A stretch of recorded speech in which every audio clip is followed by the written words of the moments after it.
to Pica Poco Kitchen. Today we're making birria. Vámonos! Remember last year or the one before that when birria was trending everywhere? Well, I didn't have a channel back then, but I have one now and I'm making birria today. Originally from Jalisco, and your girl from Guadalajara, it is believed that it was invented in order to fix the problem of goat overpopulation. So it is traditionally made with goat or sheep or lamb, but nowadays it's made with many other animals, very popularly with beef, which is what I'm doing today.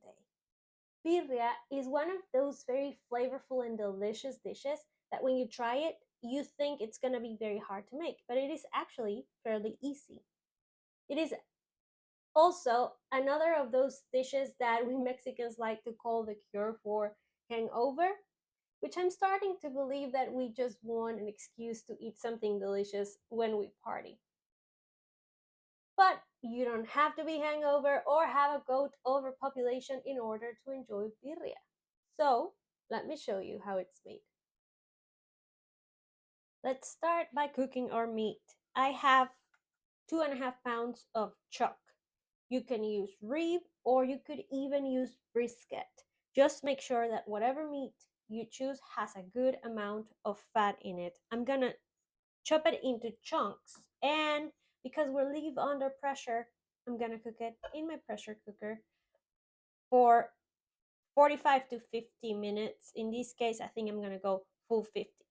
So just gonna roughly chop my meat just to help it a little bit. As I said before, you could use other meats. You could use lamb if you find it. You could use chicken, or I've seen some people even made birria with fish. So if you do it, I've never done it, but if you do, tell me about it. I don't know. It's probably good. So we want all this fat because we want it to be as tender and juicy as possible. And this is what the fat's gonna make. It's gonna melt and it's gonna break the protein of the meat that it's gonna be just tearing apart in your mouth. All right, 2.5 pounds of meat in, 2 garlic cloves, a quarter of an onion, 2 bay leaves, good old beef bouillon, it's 1 tablespoon, water to cover, and 50 minutes under pressure. I'll see you in a little bit. For the birria sauce, we're gonna need the following ingredients. Pepper-wise, we're gonna need 4 Guajillo peppers, clean and deveined, sort of. 2 Ancho peppers, also clean and deveined. This is a personal preference because I want it to be a teeny bit spicy. You don't have to if you don't want it. These are 3 Árbol peppers. To make it juicy, we're gonna need 4 tomatoes. I'm using Roma tomatoes. 5 garlic cloves. Half an onion. And on the spice side, we're gonna need 1 teaspoon of oregano, salt and pepper, 2 cloves, and half a teaspoon of cumin. I'm not a big fan of cumin, so I'm just using half a teaspoon. If you like it, then you can use 1 teaspoon.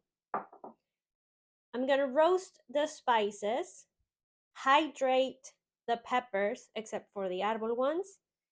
And if you want, you can grill your veggies, but I'm just gonna add them as is. And we're halfway through. So let me show you how to make the sauce. Let's start by toasting our aromatics. Put your spices and Árbol peppers in a hot pan. Toss them around for a few minutes. And as soon as you can smell them, they're ready to go. Take them out and reserve. To rehydrate our peppers, we're gonna put them in a pot together with the garlic and onion, cover them with water, and let them simmer. And you don't have to cover it, I just did it for the transition effect. Once everything has cooled off, transfer it to the bottom of your blender, top it up with your chopped tomatoes, add in all your spices and the arbol peppers, season to taste with salt and pepper, add 1 cup of the pepper water, and 2 tablespoons of white vinegar.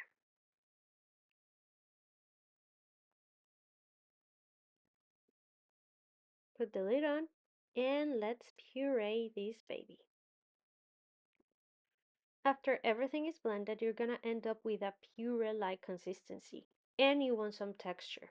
But in order to capture the bits that didn't get blended, we're gonna pass our mixture through the food mill. You can do this too through a sift. I'm using the biggest attachment for this. Now that our sauce is ready, let's check how the meat is doing. As you can see, it's tearing apart, and that is exactly what we want.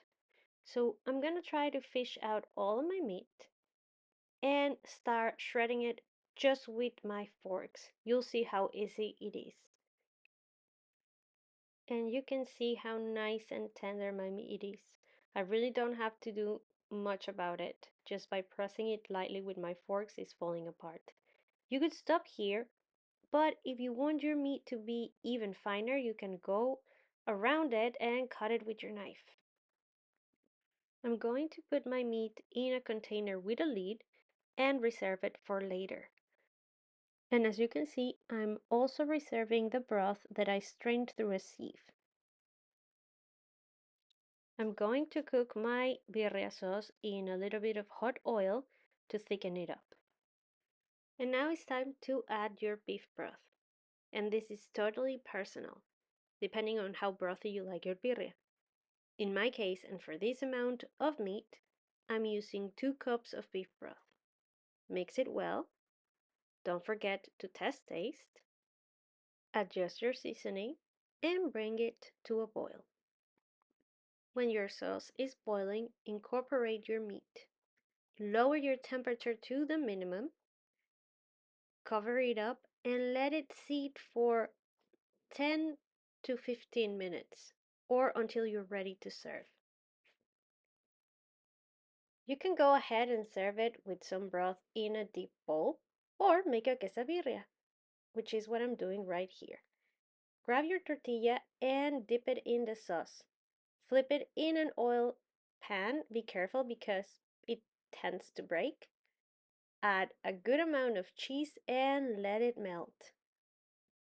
Once it's nice and melty, add a generous amount of your meat. Try to squeeze as much juice as you can. Fold it up and turn it both sides until it gets nice and crispy.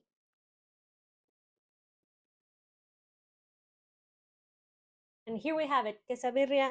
I already tried it. I felt like it was getting cold. Birria and caldo.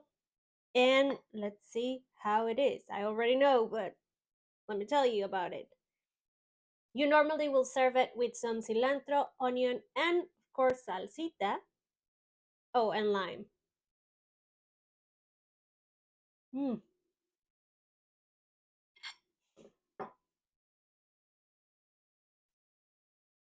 If birria doesn't cure hangover, it definitely cures broken heart or something else.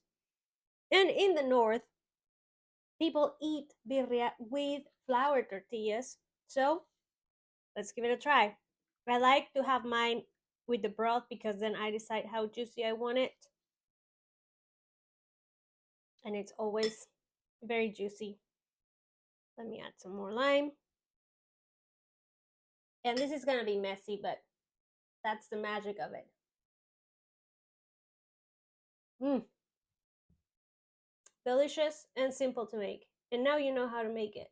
So, invite your friends over, share this birria with them, just like this video, like, subscribe, and be notified. And for more, follow me on the socials. Adios, amigues.